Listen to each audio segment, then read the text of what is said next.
నమస్తే INB news కు స్వాగతం.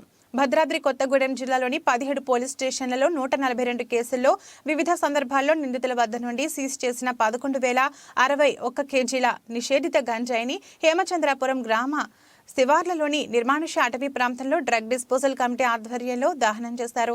దహనం చేసిన నిషేధిత గంజాయి విలువ 27 కోట్ల రూపాయలకు పైగా ఉంటుంది అని జిల్లా డ్రగ్ డిస్పోజల్ కమిటీ చైర్మన్ జిల్లా ఎస్పీ రోహిత్ రాజు, సభ్యులైన OST Sai Manohar, Bhadrachalam ASP Paritosh Pankaj, IPS Palvancha DSP Venkatesh, Manuguru DSP Raghavendra Rao ఆధ్వర్యంలో కోర్టు వారి ఉత్తర్వుల మేరకు ఈ నిషేధిత గంజాయిని ఉదయం నుండి సాయంత్రం వరకు దశల వారీగా విభజించి దహనం చేయడం జరిగింది.